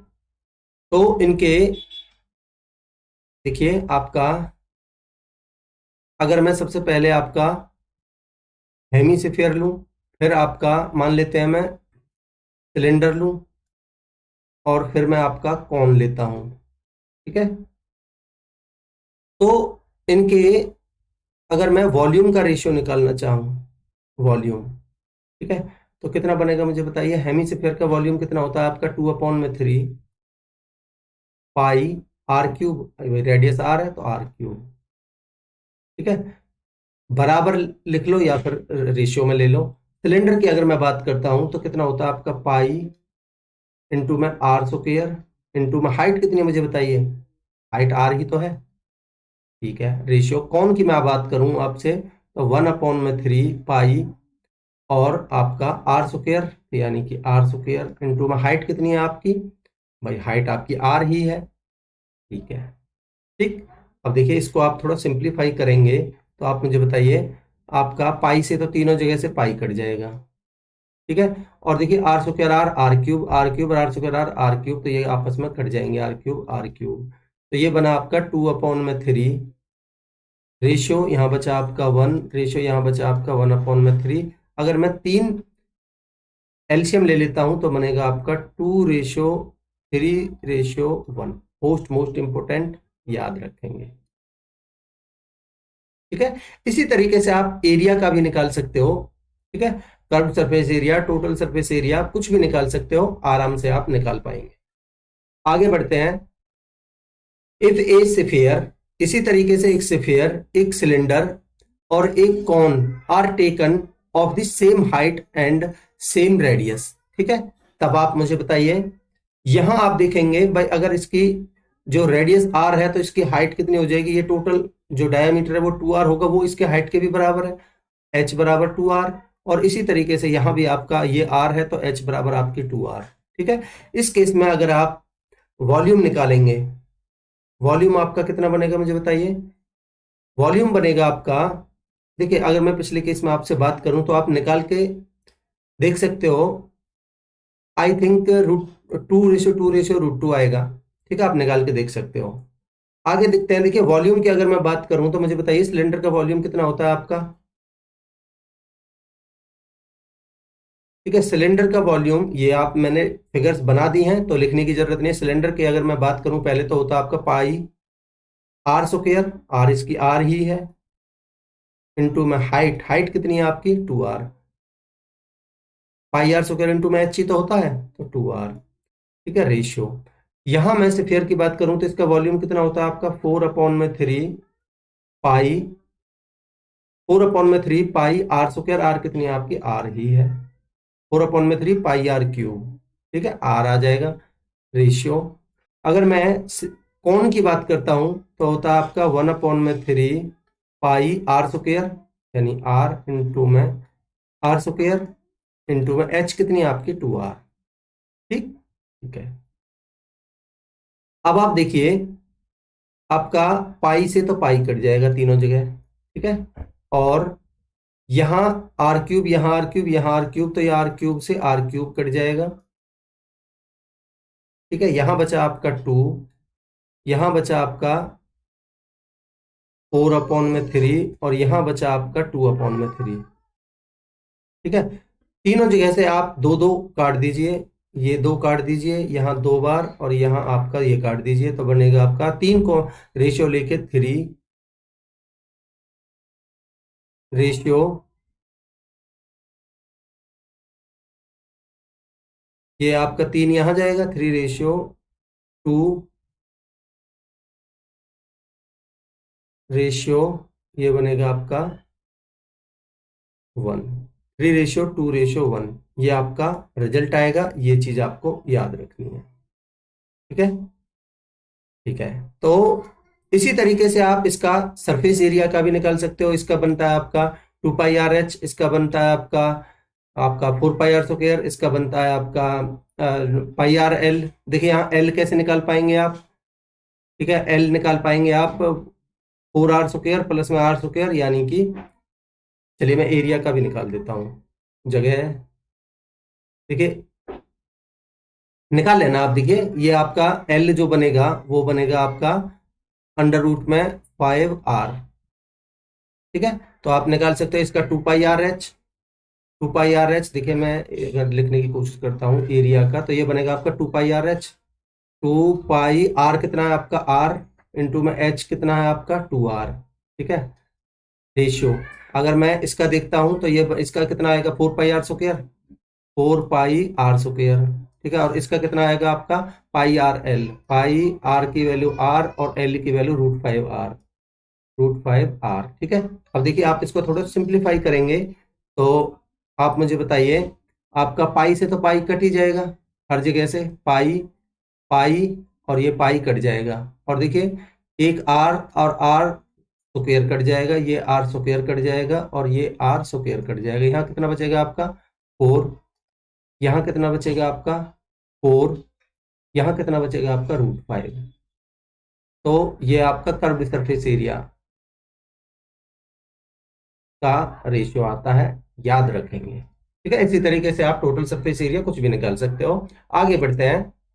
If A cube of maximum volume, एक क्यूब है मैक्सिमम वॉल्यूम का, is placed inside the sphere, एक स्फीयर के अंदर रखा जाता है। तो आप मुझे बताइए, यहाँ कुछ भी आपको नहीं देखना, आप मुझे बताइए यहां से यहां तक आपका जो ये मैंने इसका जो डायगोनल मिलाया है इस क्यूब का, वो आपका कितना होगा भाई। अगर मैं इसकी रेडियस को, अगर मैं कैपिटल आर मानता हूं इस स्फीयर की रेडियस को, तो इस क्यूब का भाई, अगर मैं इस क्यूब की साइड को ए मानता हूं तो क्यूब का डायगोनल कितना होगा, डायगोनल कितना होता है क्यूब का, √3a, √3a, ठीक है।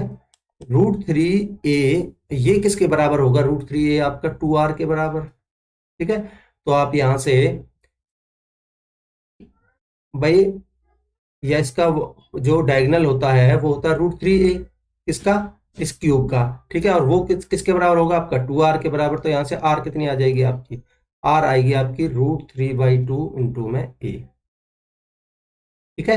इससे आप कुछ भी निकाल सकते हो, इन दोनों के बीच में रिलेशन, इन दोनों का एरिया का रेशियो, इन दोनों के वॉल्यूम का रेशियो, अगर आपके पास ये रिलेशन है तो, ठीक है। मेनली आपको ये याद रखना है। आगे बढ़ते हैं। कह रहा है कि if A cube is placed inside the hemisphere, अगर मैं हेमिस्फीयर के अंदर एक क्यूब रखता हूं तो इसको, आपको इसका जो रिजल्ट याद रखना है वो होता है आपका √5/2a, ठीक है। आर बराबर जो होगा आपका वो होता है √5/2 इंटू में a, ठीक है, बिल्कुल ठीक है। इनके बीच में भी आप कोई भी रिलेशन निकाल सकते हो, इसी तरीके से आपको बस ये रिजल्ट याद रखना है। यहाँ क्या आया था आपका √3/2a, यहाँ कितना आया आपका √5/2a, ठीक है। आर बराबर यहाँ और आर बराबर यहाँ, ठीक है, बिल्कुल ठीक है। आगे बढ़ते हैं। कुछ इंपॉर्टेंट कंपैरिजन आप देखेंगे। अगर मैं क्यूब की बात करता हूं तो क्यूब के, अगर भाई दो क्यूब हैं, ठीक है, कंपैरिजन दो के बीच में किया जा सकता है। दो क्यूब हैं, अगर उनके वॉल्यूम का रेशियो अगर मैं निकालूं तो आपका बनेगा, कितना बनेगा भाई, क्यूब का एक क्यूब ए वन क्यूब अपॉन में A2 क्यूब, ठीक है। दो क्यूब हैं जिनकी साइड से A1 और A2 है, तो उनके क्यूब का रेशियो इतना आएगा। अगर इनका एरिया की बात करते हैं तो ये क्या है आपका वॉल्यूम, एरिया की अगर बात करते हैं तो बनेगा आपका A1 अपॉन में A2 बराबर 6a², ठीक है, होता है एरिया। तो आपका बनेगा A1² अपॉन में A2², ठीक है, ठीक है। सिलेंडर की बात करें तो इनके वॉल्यूम की बात करें सिलेंडर की, तो बनेगा आपका V1 अपॉन में V2, दो सिलेंडर्स हैं तो आपका R1² इंटू में H1 अपॉन में R2² इंटू में H2, ठीक है। तो अगर मैं पहले वाले सिलेंडर की रेडियस R1 और हाइट H1, दूसरे वाले की रेडियस R2 हाइट H2, तो इनके वॉल्यूम का रेशियो ये होगा। और इनका एरिया की बात करूं, ठीक है, एरिया होता है आपका 2πRH, ठीक है। तो R1H1 अपॉन में R2H2, ठीक, ये बनेगा आपका A1 अपॉन में A2, A1 अपॉन में A2 बराबर R1H1 अपॉन में R2H2। इसी तरीके से मैं कौन की बात करता हूं तो आपका वॉल्यूम का रेशियो होगा R1² V1 अपॉन में V2 बराबर R1² इंटू में H1 अपॉन में R2² इंटू में H2, ठीक है, ठीक है। और आपका ये हो गया आपका R1, एरिया कितना होता है आपका सिलेंडर का, πr 2πRH, ठीक है। तो ये हो गया आपका वॉल्यूम। अगर इसके एरिया की बात करते हैं तो आपका πRL होता है, तो R1L1 अपॉन में R2L2। इसी तरीके से स्फीयर या हेमिस्फीयर की बात करें तो इनके वॉल्यूम का जो रेशियो होगा वो होगा आपका 4/3 πr3, तो यानी कि R1³ अपॉन में R2³ या फिर 2/3 हो, दोनों के लिए सेम होगा, R1³ अपॉन में R2³, ठीक है। ये क्या है वॉल्यूम का रेशियो। सेम यहाँ है आपका एरिया है, तो ये A1/A2 बराबर होगा, और यहाँ आपका V1/V2 बराबर है ये, ठीक है, यानी कि V1/V2 बराबर है। और आपका एरिया की बात करें तो बनेगा आपका A1/A2 बराबर 4 पाई, यानी R1 स्क्वायर अपॉन में R2 स्क्वायर। तो ये आपके कंपैरिजन के रिजल्ट्स हैं, ये भी आपको याद रखने हैं, बहुत इंपॉर्टेंट है, ठीक है। देखिए, अगर मैं आपसे 3D में आपकी प्रिज्म और पिरामिड वगैरह आती हैं, बहुत इंपॉर्टेंट है, उनको मैं आपको अलग से एक लेक्चर लूंगा जिसमें मैं इनकी कटिंग ऑफ फिगर्स के ऊपर और आपके जो पिरामिड और प्रिज्म है उनके ऊपर भी आपको उसी लेक्चर में जो भी कॉन्सेप्ट है, इस तरीके से दोस्तों आपका ये जो लेक्चर है ये कंप्लीट होता है। इसमें सारा जो मेंसुरेशन का थ्योरी वाला पोर्शन बनता था इंपॉर्टेंट, वो मैंने बहुत ही कॉन्साइज वे में आपको समझाया है। मैं उम्मीद करता हूं कि सारे कॉन्सेप्ट आपको बहुत अच्छे लगे होंगे, बहुत ज्यादा हेल्पफुल रहेंगे आपके लिए। देखिए, अगर आपको ये कॉन्सेप्ट अच्छे लगे हैं, आप कंप्लीट लेक्चर आपने देख लिया है, तो मैं आपसे कहूंगा कि चैनल को अभी तक सब्सक्राइब नहीं किया है तो सब्सक्राइब कीजिए, ज्यादा से ज्यादा लोग जोड़िए और अपने दोस्तों में ज्यादा से ज्यादा शेयर कीजिए, जो भी आपके स्टडी ग्रुप्स हैं उनमें शेयर कीजिए, ठीक है। इससे मुझे बहुत ज्यादा मोटिवेशन मिलेगा और मैं आपके लिए बहुत ही बेहतर ढंग से अच्छे कंटेंट के साथ आगे इसी तरीके से लेक्चर प्रोवाइड करता रहूंगा। तो चलिए मिलते हैं अगले लेक्चर में, तब तक के लिए अपनी पढ़ाई को कंटिन्यू रखिए। Thank you so much.